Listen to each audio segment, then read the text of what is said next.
Por la señal de la Santa Cruz de nuestros enemigos, líbranos, Señor Dios nuestro, en el nombre del Padre, del Hijo y del Espíritu Santo. Amén.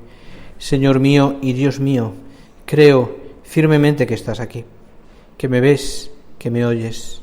Te adoro con profunda reverencia. Te pido perdón de mis pecados y gracia para hacer con fruto este rato de oración. Madre mía Inmaculada, San José, mi Padre y Señor, Ángel de mi guarda, interceded por mí. Seguimos con nuestra oración esta mañana, en este curso de retiro, y lo hacemos después de haber meditado un poquito sobre la fe y algunos aspectos también de la fe en la anterior meditación, mirando, como te decía, a Jesucristo, mirando al Señor. Esa es nuestra meta y nuestro deseo, mirar al Señor siempre. Y si vamos recorriendo la vida del Señor, que lo haces leyendo cada día el Evangelio o escuchándolo en la misa también, la proclamación del Evangelio, si lo vas leyendo, pues hay muchos pasajes en los cuales vamos viendo de alguna manera también cómo Jesús nos enseña cosas. Su predicación es muy profunda, es nueva, es otra manera distinta de la que los que estaban allí le escuchaban, porque escuchan una predicación, la predicación de los levitas o de los doctores de la ley, ¿no? Pues una predicación como muy enrevesada, hay una predicación además poco viva, ¿no? Entonces cuando Jesús empieza a hablar, a todos les sorprende, porque es una predicación distinta. Les enseña. Y en esa predicación el Señor les enseña, entre otras cosas, no solamente con la predicación, sino también con su ejemplo, les enseña, entre otras cosas, a rezar. Cuando recéis, decid, Padre nuestro que estás en el cielo, por ejemplo. Oración que nosotros valoramos muchísimo porque decimos, la oración dominical, que contiene todo lo importante, y que además está recogida en el Catecismo de la Iglesia Católica, en el último capítulo, son 4 capítulos, el último capítulo está dedicado al Padre Nuestro, la oración. Igual que en el antiguo Catecismo de San Pío V, lo mismo también. Ha seguido el mismo esquema. Es un recorrido muy bonito por el Padre Nuestro. Bueno, pues el Padre Nuestro. Pero en otras ocasiones el Señor también les enseña a rezar porque lo hace Él delante. Se va al monte a orar, de madrugada se levantó y el Señor y fue a rezar. Le ven, y ven cómo esa oración, los apóstoles, al Señor le transforma, le ayuda. Oración que hace Jesucristo con el Padre, le dirige a su Padre. La oración más sublime, por supuesto, es Getsemaní y es la cruz, donde al Señor, donde van a pasar esos momentos y es una oración profunda y llena de drama, pero al mismo tiempo de una aceptación de la voluntad de Dios maravillosa.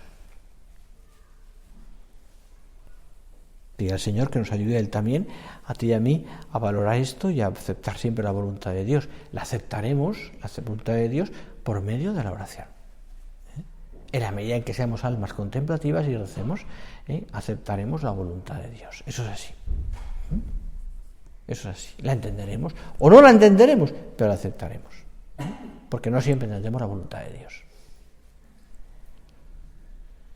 El caso es que el Señor les enseña. Les enseña no solamente porque lo predica, sino porque lo hace. También lo hace. Y hay un momento, quizás podríamos decir como de los más importantes en la vida del Señor, que es, el más importante en el sentido de que es donde ocurren más cosas y donde sobre todo se ve mucho más este clima de Cristo que enseña, que hace la voluntad de Dios, que es por supuesto todo el relato de la pasión, que hemos leído cientos de veces, que hemos escuchado cada Semana Santa, que nos lleva a la oración también, que lo leemos en el Vía Crucis, etcétera. Lo sabemos de memoria. Y en ese rato ocurren muchos momentos en los cuales también el Señor nos enseña a rezar.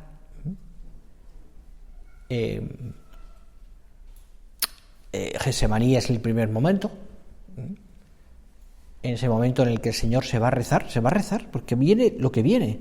¿Y qué hace el Señor? Se va a rezar, coge a los apóstoles después de la última cena, se los lleva al huerto de los olivos, a Getsemaní, coge a los más importantes, Santiago, Juan y Pedro, y se los pone más cerca, aunque se duermen,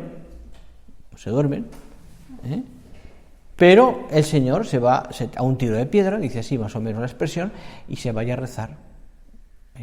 Entendemos que, y según la tradición, es una roca que se conserva, parece ser que se conserva allí, ¿no?, en Jerusalén. Y entonces empieza una oración del Señor, yo diría dramática, donde el Señor va, es decir, llega a tal profundidad que suda gotas de sangre, pero sobre todo donde está el Señor como lucha esa humanidad santísima suya, que padece, que tiene miedo, que no sabe, que le cuesta muchísimo, y al mismo tiempo pues que tiene que aceptar la voluntad de Dios, y le pide ayuda al Padre. Abba Padre. Qué bonito, porque fijaros cómo cuestan las cosas, cómo la solución es la filiación divina, ya lo hablábamos el otro día, es acudir al Padre, ¿no? Abba Padre. Y su oración se va serenando conforme pasa el tiempo, porque acaba diciendo no se haga mi voluntad sino la tuya. Y sabía perfectamente todo lo que iba a suceder. No era una incógnita y no era un misterio. No, lo sabía perfectamente, por su visión beatífica. Sabía todos los dolores y sobre todo todas las traiciones de los suyos. Algunas ya se habían hecho, como lo de Judas. Pero no acepta la voluntad de Dios. ¿Cómo? Rezando. Pasa el tiempo, el prendimiento, el juicio de Anás y Caifás, el juicio después, por aquella noche terrible, ¿no?, en la que el Señor está encadenado y que está pasando la noche, pues no sabemos cómo, pero es esa noche que nosotros vivimos en la Semana Santa entre el Jueves y el Viernes Santo, que hacemos la adoración al monumento, ¿verdad? Pues que ha quedado por eso también, acompañar al Señor en ese momento, ¿no? Bueno, pues aquella noche donde el Señor reza, y llega el momento del Viernes Santo, el culmen, y en el Viernes Santo el Señor pues va llevando la cruz, todo lo que supone, todo el juicio con Herodes, los azotes, la corona de espinas, todo ese sufrimiento, y fijaros qué bonito, porque en el Herodes, ¿no?, también aparece por el medio, ¿no?, pero y Pilato, ¿no?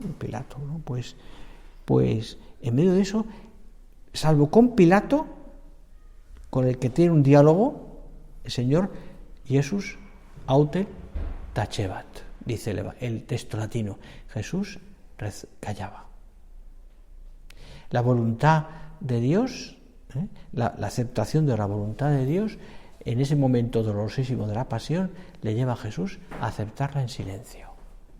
Es costoso esto, Aceptar la voluntad de Dios en silencio, sin quejas, sin petición de derechos, en silencio. Jesús autem tacebat, dice el texto. Una enseñanza maravillosa. Pero claro, ese aceptar la voluntad de Dios pasa, evidentemente, en el Señor por una oración muy profunda. La cruz, camino del Calvario. Vivimos en el Vía Crucis, que la tradición ha ido comentando muchos textos, muchos momentos en los cuales no está en el Evangelio, pero os imaginamos el encuentro con María, con la Virgen, las caídas, sí que aparece la Verónica, es otra cosa que también la tradición ha dicho, sí que aparece Simón de Cirene, las santas mujeres, etcétera, etcétera. Y claro, todo eso es un camino del Calvario, un camino doloroso, pero un camino lleno también de contemplación.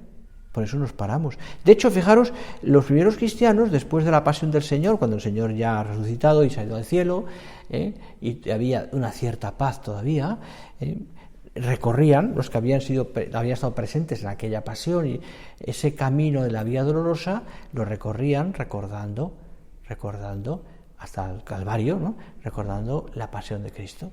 Iban parándose. De ahí se inicia esa tradición del Vía Crucis. Bueno, pero era algo que hacían los cristianos, que luego se quedó ya conformado en 14 estaciones, etc. Llega, como te digo, ese momento de la cruz, y ahí arriba en el Calvario Jesús está moribundo, está pasando esos momentos últimos, en los cuales reza, habla con su Padre Dios. El Dios mío, ¿por qué me has abandonado? O él, todo está consumado. O el momento en que entrega a su madre y al hijo. O la conversación con los dos ladrones. Eso. Y sobre todo, no tanto, es por tanto, por una parte, la oración suya, ¿no? Y después la oración también, entre ellos, el Señor. Los ladrones, por ejemplo, hablan con el Señor, ¿verdad? Y uno, porque tiene el corazón bueno, seguramente había sido muy débil, se había dejado llevar por la avaricia o por lo que fuera, y había cometido crímenes y era juzgado. El otro, lo mismo, pero tiene un corazón que no acepta. La tradición nos habla de Dimas, ¿verdad? Y de Gestas, los nombres que la tradición les ha dado. Y allí estaban los dos. Dimas se dirige al Señor y le dice, en ese momento crucial, le dice al Señor, Señor, acuérdate de mí cuando llegues a tu reino. Claro, esas palabras del buen ladrón son una manifestación de fe. O sea, le está pidiendo algo que sabe que él puede conseguir, porque se da cuenta en ese momento de la pasión, el buen ladrón, que Cristo es Dios, que es divino, divinidad. ¿Por qué? Porque le sorprende, ¿no?, la manera de cómo eso es todo, ¿no? Y por eso él aprovecha. Y dice un texto, no sé dónde lo leía, decir que de alguna manera Dimas robó el corazón al Señor. Muy bonito, porque Dimas, o sea, le roba el corazón en el sentido de que le saca en ese momento crucial de la pasión, de la muerte del Señor, le saca algo que él estaba deseando, que es: llévame contigo al cielo. Eso que le diremos al Señor nosotros al final de nuestra vida también: Señor, llévame contigo al cielo. Para otra cosa no he venido a esta tierra. Llévame contigo al cielo, Señor. Y Dimas, que es consciente en ese momento de lo que está pasando y que tiene un corazón bueno, débil, por supuesto, porque no estaría allí, le dice al Señor: llévame contigo al cielo. Claro, el corazón de Cristo en ese momento. Cada uno piensa después y dice, bueno, Dimas, haberlo dicho antes, ¿no? Podemos pensar, o vaya momento, deja de molestar al Señor en este momento, ¿no? No sé si quieres aprovechar, pero es que de Dimas pues, no puede salir otra cosa, porque está deseando, ¿no? Se ha convertido. Como le pasó también a Simón Cirene, por ejemplo, ¿no? Se ha convertido. Y entonces Dimas, da igual, o sea, el Señor lo acoge en ese momento de dolor terrible, ¿no? Y le dice, ¿no? Te lo aseguro, hoy estarás conmigo en el paraíso. Es el primer santo después de la muerte del Señor. Entra con él, ya tiene asegurada la salvación, ya tiene asegurado el cielo. Allí está en el cielo. Ahí está en el cielo. Porque supo robar el corazón al Señor. Porque supo, en ese momento, darse cuenta. No le pasó así al otro, que se queja, que está en ese terrible suplicio y lo que le sale del corazón es insultar al Señor. Quiero salvarme, pero salvarme humanamente. Es decir, si tú eres tan poderoso, haz que bajemos de la cruz. Y no es esa la salvación que el Señor le propone. No. Dimas la entiende. Dimas la entiende. Hay que pasar por la cruz para salvarse. Gestas no quiere pasar por la cruz. Se queja. Desprecia al Señor. Desprecia al Señor.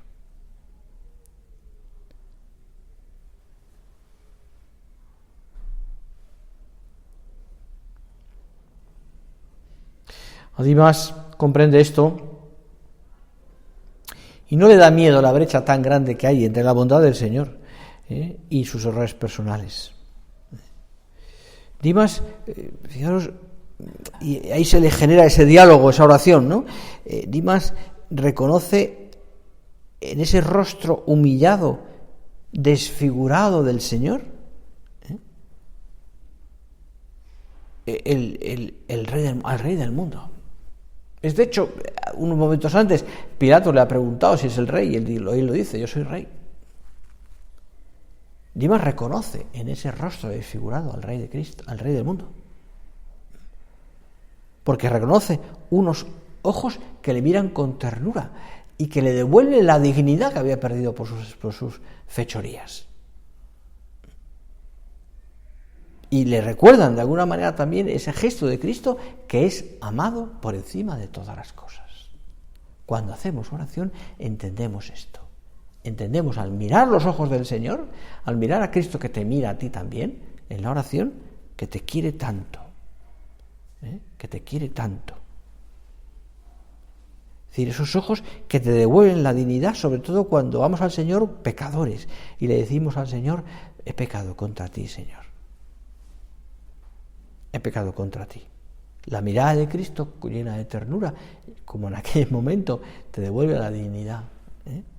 Y te dice, no dejas, eres mi hija.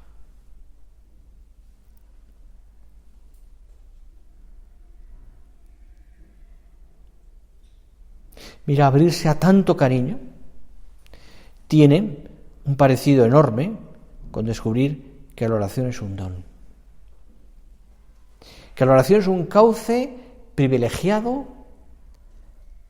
para acoger el afecto de un corazón que no sabe que no sabe de medidas ni de cálculos. Se nos regala a través de la oración una vida diferente, más llena, más plena, mucho más feliz, con más sentido, cuando de verdad hay oración.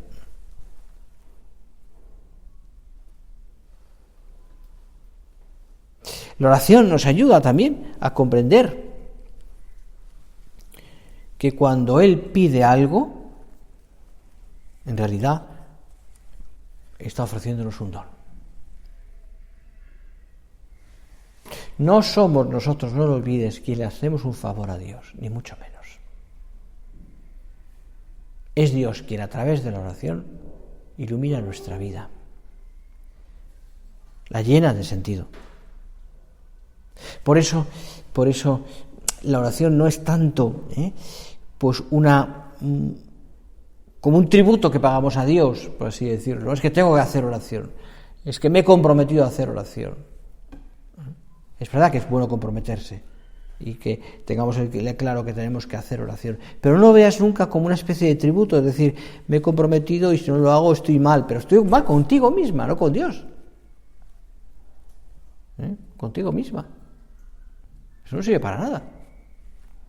Así, la oración no es un tributo, no es un pago a algo, ¿no? Es decir, no es un compromiso que te pones y que lo haces y si no lo haces mal, porque en el fondo le estás mirando a ti misma o a nosotros mismos. O sea, en el fondo cuando nos planteamos así en la vida de oración y es simplemente como una especie de elenco más que tengo entre las normas que hago todos los días y ya he cumplido la oración y casi la tacho, perdona que lo diga así, un poco ridículo, ¿no? La comparación, pero cuando lo planteo así, es que aquello no es oración, aquello es algo que tengo que hacer, lo hago y punto. No, la oración es una necesidad. La oración es un diálogo, la oración es algo que me llena el corazón. La oración es que es que no tengo que hacerme ni propósitos, porque yo necesito hablar con Dios y sobre todo escuchar a Dios. Ya sea media hora, un cuarto, una hora o lo que sea.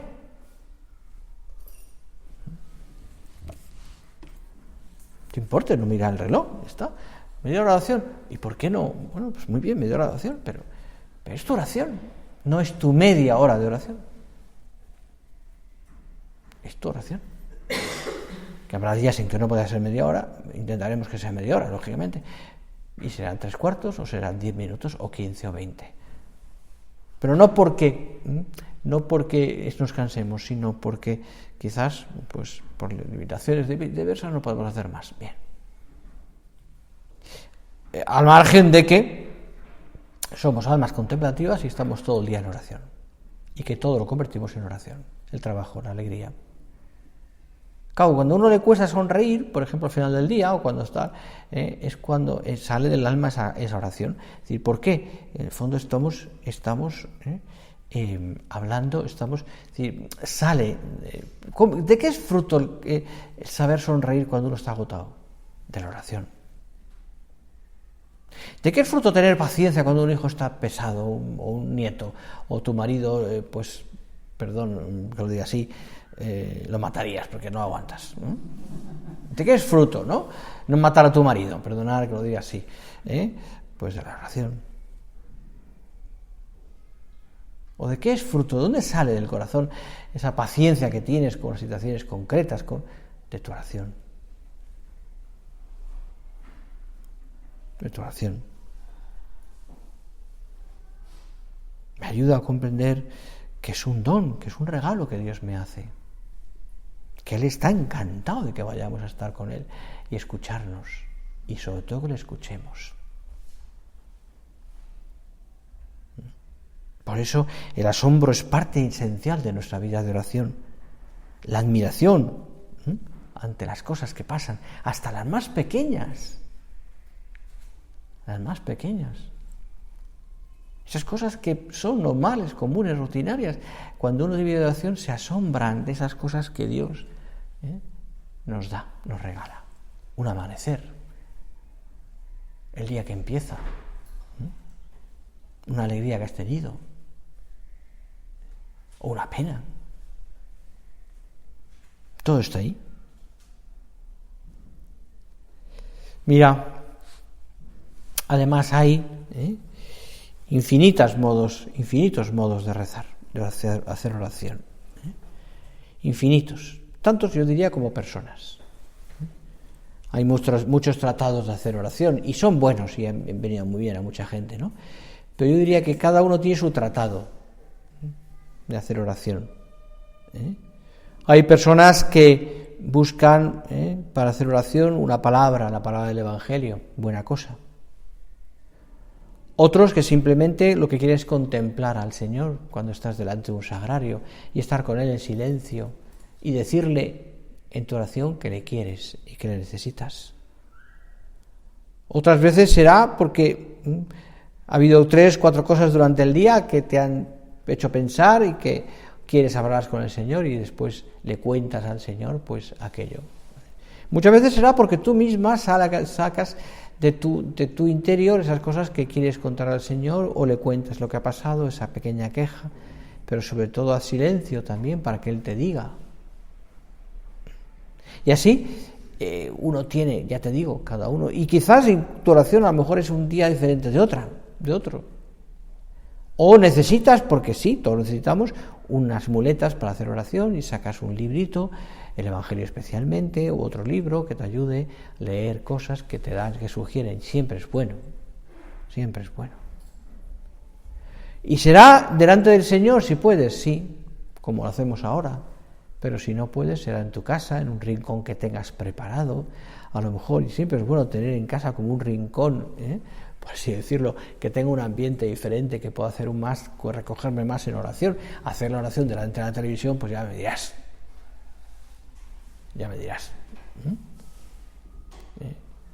Pues no tiene mucho sentido, ¿no?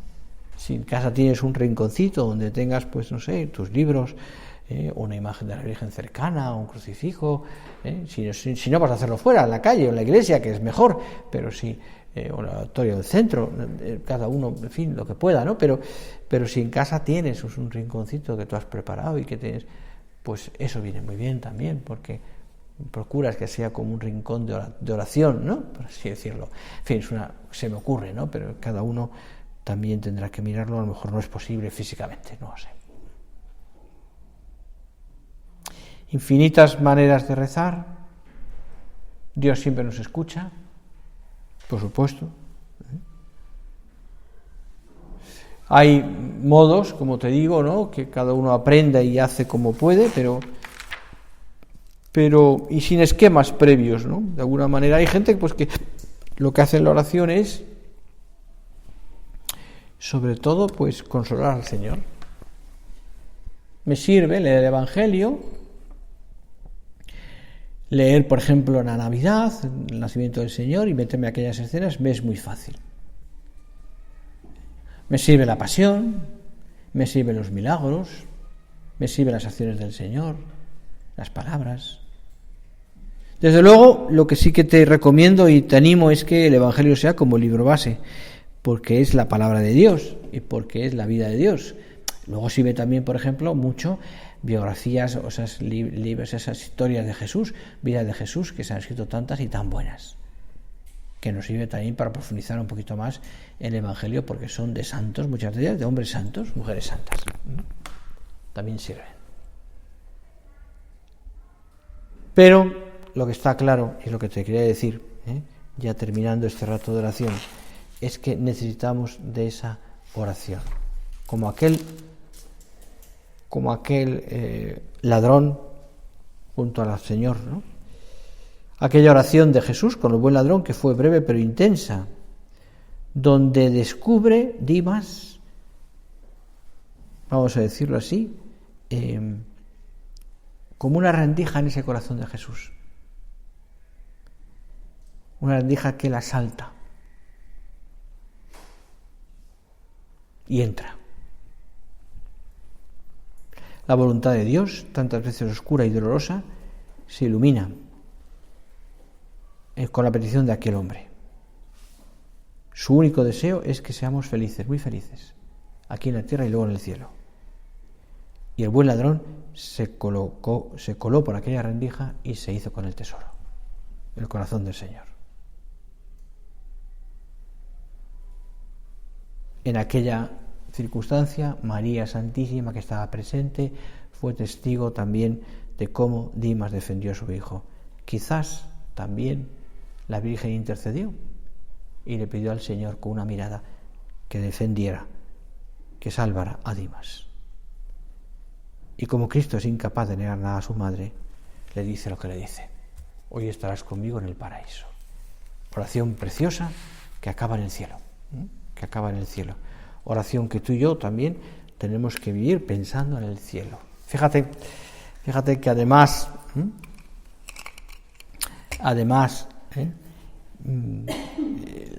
el cielo es una continua adoración. El Apocalipsis lo narra muy bien, lo describe muy bien.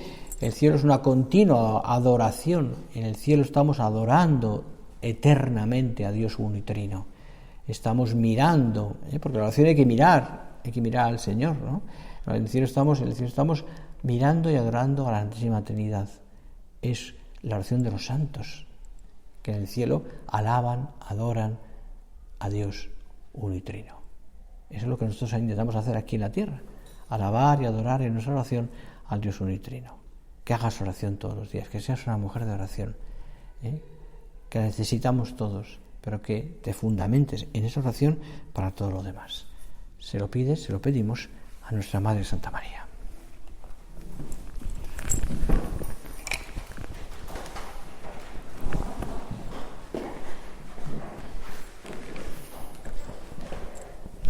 Te doy gracias, Dios mío, por los buenos propósitos, afectos e inspiraciones que me has comunicado en esta meditación.